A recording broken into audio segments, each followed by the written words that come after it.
Welcome, my name is CouchCoop and this is a review of patch 1.14 for Crimson Desert on the base level PlayStation 5. The theme with this update is cross-save. They're very much pushing being able to play this game under a save on a different system, which is great news. We are obviously interested in performance issues and whether they fixed any of the stability is mentioned in the notes, and those notes are some of the skimpiest we've seen so far. Just as a tip, if you want to get this helm, it is not something you need to unlock via a boss. You can actually go to an outlet and grab it, and it's one of those dodgy traders. I think this was added in updates. I didn't spot it, but it's a hell of a piece of gear. Takes a bit of upgrading, but it looks fantastic. Pure From Software vibes with this bad boy. And it was only round about the 180 hour mark that I actually fathomed how the dye system works. Certain outlets only have certain colours, you have to unlock them. That one took a while. Here's the trader, it's right at the bottom of his list. It's part of the Unyielding set, which you can also get from standard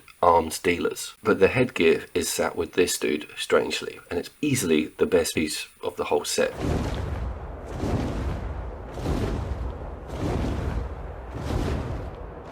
So the last time you guys heard from me was patch 1.13, and then they dropped 1.3.1 as a hotfix. There have been loads of complaints about people having worse performance after patch 1.12. I saw a bit of that in the performance test for that particular mode, but I didn't feel that balance had been knocked over massively, but other people said otherwise, so come back to me. We are going to look at balance and performance. I also want to go back to that sharpening aspect because I feel that has been mucked around with a bit and isn't as stable as it used to be. Sharpening was something during patch 10, 11, kind of reduced that ghosting. It now seems to be back and haunting us with sharpening on and off, which isn't great news. And yes, the wyvern can be killed, but it does respawn, don't worry. Don't have a complete meltdown like I did.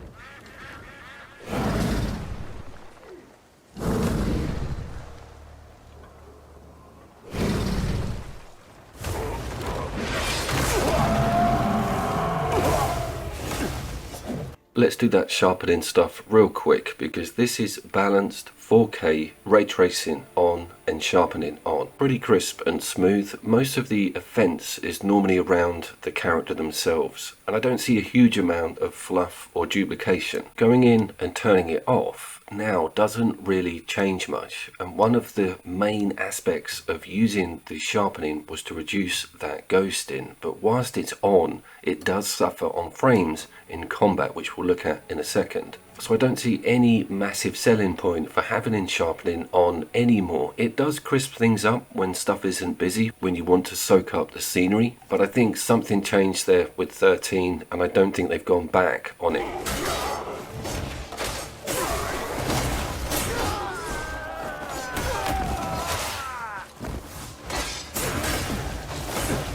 You vile idol worshipper!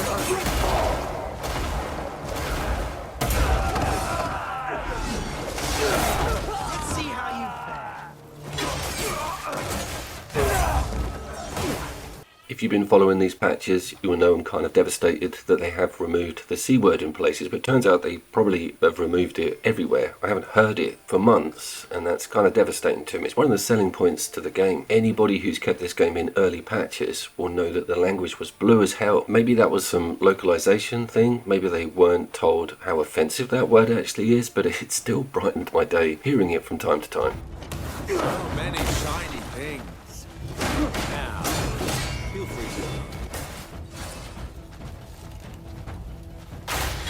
kill him first, then snap.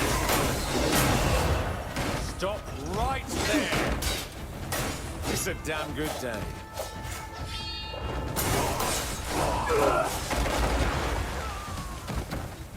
Okay, let's get into some combat performance tests. This is balanced with sharpening on, 4K on, and of course RT on. Everything is where it was, no major improvements, no major deficiencies. However, I'm obviously over on PlayStation 5 base machine. This may not be the case with everybody, hence patch 1.13.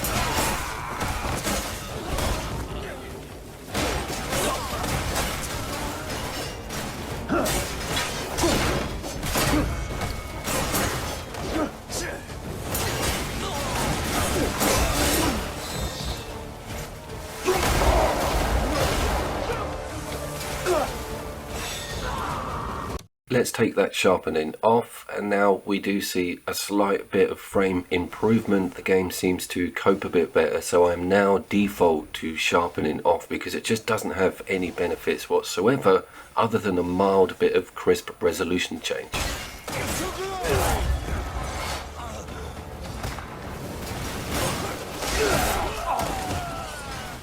Then it was over to the dreaded performance mode. Now, you're not going to believe this, it actually started really well. I was thinking, oh my god, they've fixed this, they've sorted this out. As soon as I get into the courtyard, it all kind of goes wrong. We should have a mode of this game that runs at 60 frames per second on 9th gen. That isn't a big ask in this day and age, but I think what we've got here, and some of you may have played a little game called Dark Souls. Dark Souls had a section in it called Blighttown. Blighttown never got its shit together. They never fixed it. It's still a nightmare on frames. It was a very ambitious multi-storied section of the map. I also ran about 7 patch reviews on Elden Ring because that also had issues on that entry area when you got on the horse. They did eventually get on top of that, but it took them the goddamn earth. And talking of the earth, the map in performance mode also has lag on it when you scroll around. It's not a smooth action like it is in the other modes, so major alarm bells there, I think. As a heads up, and this has happened to me 3 times now in the last probably 2 months, if you walk away from the machine or pause it and leave it on that map screen, I've had my whole machine just shut down on its own and have to rebuild all the drives, like a hard reset. Has anyone else had this? I hope it's Crimson Desert related. If not, then the channel's days may be numbered. And talking of Blighttown, yes, we are in Delicia, yes, we are on performance. My god, this has got to be the worst frame rates in the entire game. However, one of the busiest and built up sections of the entire game. I then swing back into balance just to check this is across the board. Obviously it is. So that brings us to the conclusion that there is still quite a lot more to do in certain modes on Crimson Desert. I have in Pearl Abyss sorting this. I just think it's going to take way longer than we initially imagined.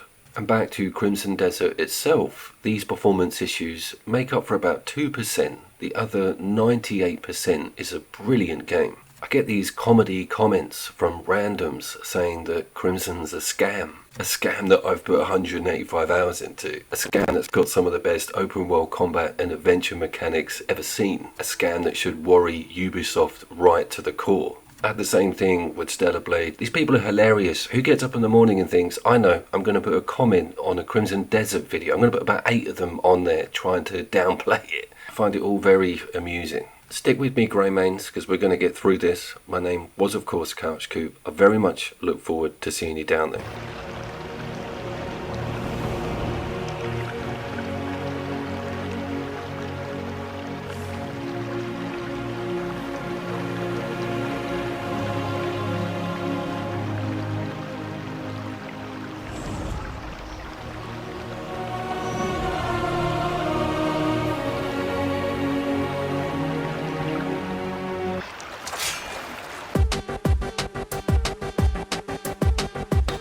What was that?